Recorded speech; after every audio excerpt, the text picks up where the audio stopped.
Les gars, c'est sa compétition. La Coupe du Monde, c'est la compétition de Kylian Mbappé. Il est là pour faire taire. Il est là pour fermer les bouches. Doublé pour Kylian Mbappé ce soir. Pendant, allez, 60 minutes, il fait un match éteint. Mais à partir du moment où il y a des espaces, c'est fini. C'est pour lui. Il n'y a pas besoin d'avoir un jeu de ouf en équipe de France. Les individualités, on vous a dit en équipe nationale. Et quel deuxième but. Quel deuxième but. Waouh. Tout ce qui se passe là, il l'avait anticipé. Il savait qu'avec l'équipe de France et à la Coupe du Monde, il allait faire ça bien. Il savait que les vestes allaient se retourner. Il avait tout anticipé. Et c'est quoi ce deuxième but? C'est quoi cette frappe?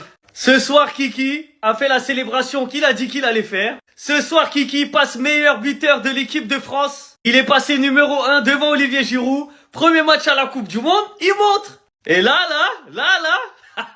tous les Français vont aimer Mbappé. Tous.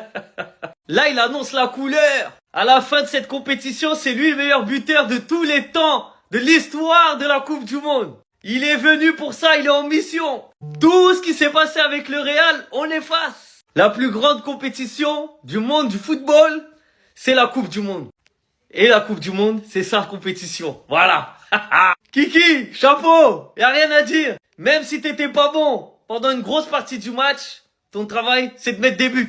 Et quel but! Les gars, beaucoup de choses à dire sur ce match. Quelle fin de match! Là, je suis désolé mes frères sénégalais, mais là, je vais faire toutes les vidéos avec le maillot de Mbappé comme ça à l'envers. Je suis obligé. Il y a beaucoup de choses à dire sur ce match. Une première mi-temps dominée par le Sénégal. Dans le jeu, dans l'intensité, dans les duels, même dans la mentalité, dans tout. En première mi-temps, le Sénégal, ça jouait archi bien. Et d'ailleurs, ils ont eu deux grosses occasions avec le poteau de Jackson et l'action ratée d'Ismaïla Assar. Malheureusement, sur les deux occasions, il n'y a pas eu de but. Deuxième mi-temps, c'est tout l'inverse. Un Sénégal méconnaissable, j'ai pas compris. Ça jouait plus, ça laissait des espaces. Et quand tu laisses des espaces à l'équipe de France, mais c'est impossible à tenir. C'est pas possible. Ça a commencé à chauffer petit à petit entre Olysée et Kix. Il y a eu cette première occasion où ça joue à quelques centimètres sur une super passe d'Olysée et Mbappé il est proche de la reprendre. Quelques minutes après, rebelote, on reprend les mêmes. Olysée qui délivre un caviar à Kylian dans la profondeur, dans le trou. Et Kylian qui finit. Et à partir de là, c'est terminé, tu peux plus rien faire. Tu perds 1-0, t'es obligé de te découvrir encore plus. Il y a encore plus d'espace. Barcola, il rentre et avec sa vitesse, il vient exterminer le Sénégal. Une magnifique passe de Rabiot en profondeur sur un superbe appel de Barcola. Barcola qui fait un piqué à Mendy. Et malheureusement, Mendy peut rien faire. Et pourtant, c'est Mendy qui maintenait le Sénégal en vie en seconde période. Juste avant les buts, il a fait deux grosses parades. Ça chauffait, ça chauffait. Mais maintenant, Mendy peut pas tout faire. Les gars, Edouard Mendy peut pas tout faire. Et à un moment donné, l'attaque de l'équipe de France est beaucoup trop forte. Quand t'as Olysée comme maestro, qui délivre que des caviars. Quand t'as Mbappé, qui fait que des appels dans la profondeur. Et que t'as des joueurs comme Barcola qui rentrent, comme Cherki qui rentrent. Ça devient insoutenable. La défense du Sénégal était obligée de craquer. Et malgré la réduction du score de Mbaye, dès qu'il rentre, il réduit le score pour 2-1. Juste après, t'as le Kix qui te met une frappe de 25 mètres, 30 mètres. En mode, calmez-vous. Franchement, la première mi-temps, elle était très bof, hein. Mais la deuxième, encore une fois, magnifique, magnifique. Le Sénégal n'a pas à rougir, mais ce soir, l'équipe de France, c'était meilleur, tout simplement.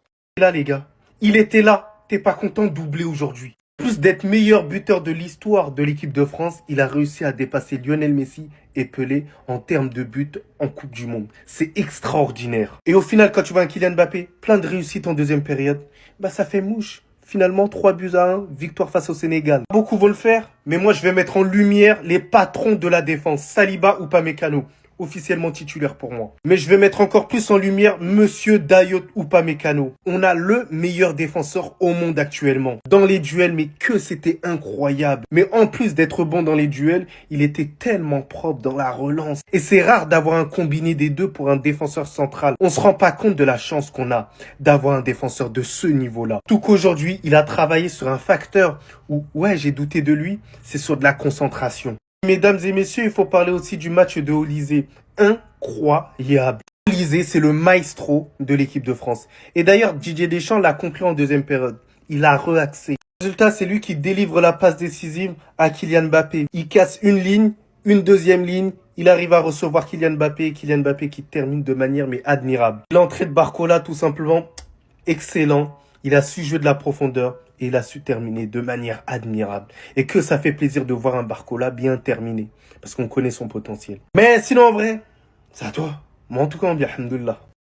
Mais les gars, je vous ai dit quoi? Kylian Mbappé, j'aime pas en neuf. On n'aime pas en neuf la plupart. Mais par contre, en Coupe du Monde, c'est pas pareil. On vous a dit, on vous a prévenu que quand ce mec, il y a la phrase Coupe du Monde, c'est pas pareil. Tu peux le mettre à gauche, gardien, à droite, milieu, supporter. Il va marquer son but. Il va marquer son but, peu importe ce qui se passe. Et ça a pas manqué aujourd'hui. Premier but sur une passe magnifique de Olysée, l'appel d'Mbappé, incroyable. C'est ça qu'on te demande quand tu joues numéro 9. Et vous voulez une statistique ou pas? Une statistique. Kylian Mbappé est le meilleur buteur de l'histoire de l'équipe de France en Coupe du Monde. 15 matchs, 14 buts. Vous avez entendu ou pas? 15 matchs, 14 buts. Moi, je suis le premier, les gars, à le dire. Kylian Mbappé dans le jeu, ça me fait pas kiffer. C'est pas un joueur qui me fait rêver. Balle au pied, je trouve qu'il y a vraiment meilleur que lui. Mais par contre, c'est un joueur des grands moments. C'est une légende. C'est un joueur, quand il entend la phrase Coupe du Monde, il se transforme. Tu peux pas le tester. Il est toujours décisif. Il va toujours mettre son but. Toujours là pour sauver les Bleus. Toujours là pour sauver l'équipe de France. Et son deuxième but à la fin du match, j'en parle même pas. J'en parle même pas. Ce joueur-là est trop fort. Il est trop fort. Non, mais en fait, avec eux, j'ai compris. Faut attendre les 45 premières minutes. Faut attendre 45 minutes. Non, mais dites-nous, ça nous évitera de perdre du temps. Venez, on débarque tous à la mi-temps, en fait. C'est quoi cette différence entre la première mi-temps et la deuxième? J'ai rarement vu ça dans le football. Une première mi-temps catastrophique. Catastrophique. Mis à part Upamecano, Rabiot et Maignan, le reste, c'était pitoyable. Désiré Doué qui arrêtait pas de perdre des ballons. Koundé qui s'est fait manger sur son côté. Mbappé qui faisait pas les bons déplacements. Il y avait rien qui allait en première mi-temps. Je me suis dit, on va se faire démolir en deuxième. Et les joueurs, ils rentrent en deuxième mi-temps.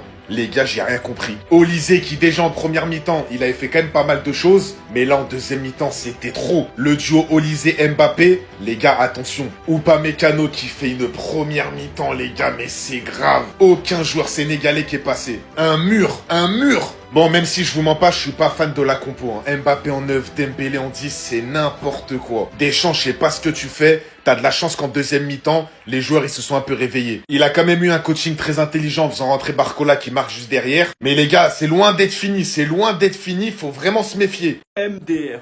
Juste MDR. Tout d'abord, si vous ne savez pas regarder les matchs, ce qu'il vous faut au pli, c'est des gars faire pour ça, vous avez une réduction avec mon code KB10, film, série, match, n'hésitez pas à foncer, tout est dans la bio. Il s'est fait allumer au dernier match. Les Bleus font une très mauvaise première mi-temps. Deschamps fait des changements tactiques. Coaching gagnant, doublé de Mbappé. Il se rapproche de plus en plus du meilleur buteur de l'histoire de la Coupe du Monde et il est officiellement aujourd'hui le meilleur buteur de l'histoire de l'équipe de France. 58 buts en 99 matchs. Pour son âge, c'est juste énorme. Heureusement qu'on a eu un énorme Upamecano qui nous a permis de tenir en première mi-temps. Un Rabiot XXL. Deschamps a permuté Olysée et Dembélé. Coaching gagnant. Olysée qui envoie une magnifique passe à Mbappé, qu'il a conclu alors que quelques minutes avant, il y avait un pénalty non sifflé sur lui. Il fait rentrer Barcola et sur son premier ballon touché, il a déclenché la foudre, ballon piqué. On se fait peur en fin de match sur un boulot de Mbaye. Même Mbappé est venu climatiser quelques secondes après le but du Sénégal. Ce fameux mythe Mbappé durant la Coupe du Monde, je pense bien les gars qu'il va recommencer. Car tu ne peux pas mieux rentrer que ça dans ta compétition que comme il l'a fait aujourd'hui. Et je pense que Deschamps a tiré énormément de leçons de ce match et que la machine elle est lancée. Sinon vous les gars vous en pensez quoi? Ramenez-vous sur ta patience en nuit. Mais je veux que tu restes comme ça toute ta carrière, nul au Real et exceptionnel en équipe de France. Ta première mi-temps, j'avais envie de t'insulter, mais j'ai oublié que t'étais en Coupe du Monde, j'ai oublié. Pardon, j'ai oublié que t'étais dans cette compétition. T'as plus de buts que Pelé, Messi en Coupe du Monde, t'es fou.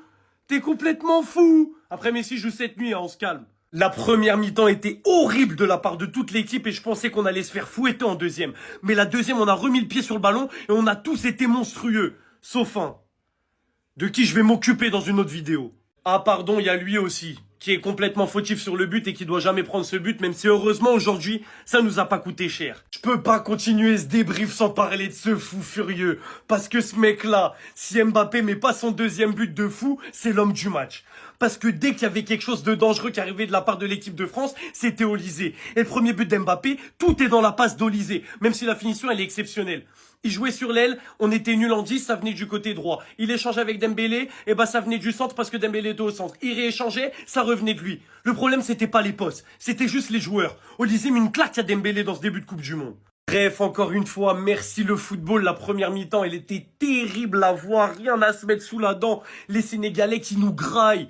D'ailleurs, il faut féliciter les Sénégalais parce qu'ils ont fait un match de fou. Ils méritent de marquer en première mi-temps. Après, en deuxième, on a remis le pied sur le ballon, mais au final, ils finissent par marquer, à avoir quelques occasions. La deuxième mi-temps, elle est exceptionnelle. Rabiot, gros match. Rabiot, gros match. Même si la première, tout le monde était un peu dans le jus. Deuxième mi-temps, j'ai kiffé. Et la passe sur Bradley, c'est fou. Et Bradley qui rentre à la place de Dembouz, il fait des différences directes. La première mi-temps m'a réellement fait peur au sujet de l'équipe de France sur cette Coupe du Monde. La deuxième mi-temps m'a effacé beaucoup de mes doutes. Parce que comment on a joué 1000 pieds sur le ballon et dominer une équipe comme le Sénégal qui est très dur à aller jouer, c'est trop fort. Tu m'enlèves juste Dembélé de ce 11 et tu me mets Barcola ou Cherki et on est parfait. Magnifique, les 3 points, ils sont exceptionnels, ils font du bien. On est quasiment sûr d'être premier du groupe, même si la Norvège, il faut pas sous-estimer, et la qualification, elle est assurée. Alors là, vraiment force aux Sénégalais, je sais même pas comment ils doivent se sentir. Après une première mi-temps aussi bien maîtrisée, comment vous avez pu tout lâcher en deuxième mi-temps? En première mi-temps, la France n'y arrivait pas tellement, le bloc sénégalais était bien en place. En phase défensive, ils se mettaient en bloc, réduisaient les espaces. Les milieux fusionnaient avec les attaquants pour amener du surnombre au milieu. Et qui était parfait, étant donné que ça empêchait l'équipe de France d'aller vite vers l'avant. La preuve, en première mi-temps, l'équipe de France c'est un seul tir, tellement ils arrivaient même pas à rentrer dans la surface du Sénégal. Donc le Sénégal se contentait de rester en place et dès qu'ils ont le ballon, ça partait en compte sur les côtés. Et malheureusement, le Sénégal aussi a trop raté. Regardez l'occasion qu'Ismaïla Sarr rate. Comment tu peux rater ça? Sans oublier la grosse occasion de Jackson qui vient taper la barre. Ils en ont eu des occasions, mais malheureusement, ils n'ont pas su les conclure. Et petite parenthèse sur cet homme-là, encore une fois, qui a sorti une première mi-temps vraiment excellente. Désiré Doué n'a pas existé ne serait-ce qu'une seconde. Et malheureusement, en deuxième mi-temps, je sais pas ce qui s'est passé. Le Sénégal a commencé à se relâcher. Ils ont commencé à se relâcher, laisser de l'espace. Olysée est passé en 10 à un moment. Et tout le monde sait à quel point ce spécimen-là a une très belle qualité de passe. Le gars, il passe en 10. Il voit Kylian Mbappé lâcher un magnifique appel. Pour le coup, reste pas à Kylian Mbappé. Mbappé lâche l'appel. Olysée lui fait la passe en profondeur. Il vient devant Mendy, il place le ballon, but. Kylian Mbappé qui d'ailleurs juste avant s'est vu refuser un penalty. Pour moi, il n'y avait pas péno. Sadio Mané ne l'a pas touché et le contact qui entre Kylian et les cuisses de Mané, c'est Kylian qui vient le toucher. Malheureusement pour les Sénégalais, après le but de Kylian Mbappé, on a Barcola qui rentre en jeu à la 80e minute, 82e minute, il marque son but lui aussi. Un peu plus tard en deuxième mi-temps, on a Mbaye qui rentre, il termine tout le monde sur son côté droit. Lâche un magnifique tir qui se transforme en but. Malheureusement pour le Sénégal, on était déjà à la 94e minute. Et encore pire, ils n'avaient même pas encore fini de célébrer le but d'Mbaye que Kylian Mbappé allait faire mouche. Voilà. Il a lâché un de ses buts. Pour le moment, c'est tout simplement le plus beau but de la Coupe du Monde. Lui qui devient bien évidemment avec ce doublé le meilleur buteur de l'histoire de l'équipe de France en Coupe du Monde. Michael, c'est tellement le meilleur joueur du monde à l'heure actuelle en équipe de France. Pour Mbappé, s'il vous plaît, mettez-vous à côté. Laissez juste Olysée, il passe d'abord. Le match de Michael Olysée, déjà en première mi-temps, c'était le seul du quatuor offensif déjà qui était actif. Mais en seconde mi-temps, il a complètement explosé. Oui, les appels de Mbappé sont propres. Honnêtement, il faut savoir le faire, c'est un art. Et Michael, mais s'il vous plaît, regardez. Regardez. Le pire, c'est qu'il est prévisible sur son appel. Tu sens qu'il va le faire. Mais tellement que c'est bien fait, tu peux rien faire pour le contrer. Les Sénégalais, il vous a prévenu. Une fois, il l'a fait. 2 fois. Ah, la troisième fois, il y a but. Ah, celle-là, c'est vous, les gars. Autant sa première mi-temps, elle était catastrophique à Koundé. Mais je ne laisserai personne venir le critiquer sur la seconde mi-temps. Il a été extraordinaire. Défensivement, ça a été plus solide. À la relance, voilà, dans les dédoublements, en seconde. Je pense que c'est le niveau de l'équipe de France qui a haussé. Donc, forcément, il est devenu meilleur.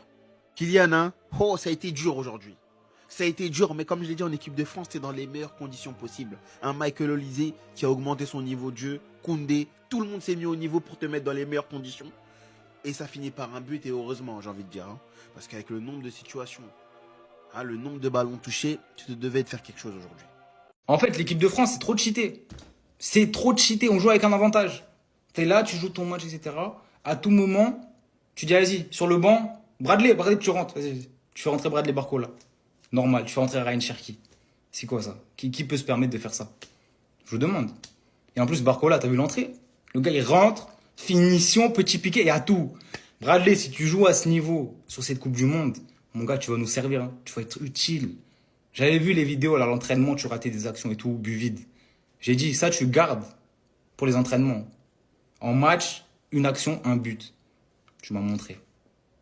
C'est ça qu'on veut, Bradley. Quand tu es à ce niveau, quand tu es comme ça, c'est du sérieux. Et quand on a ce genre de joueurs sur le banc, là, les gars, ça va être dur. Hein. Ça va être dur de nous sortir. Très, très dur. Même si on n'est pas bon pour le moment, ça va être dur, gars. On a des joueurs de talent qui peuvent tout créer à n'importe quel moment. Bradley, mon gars, continue comme ça. C'est très fort.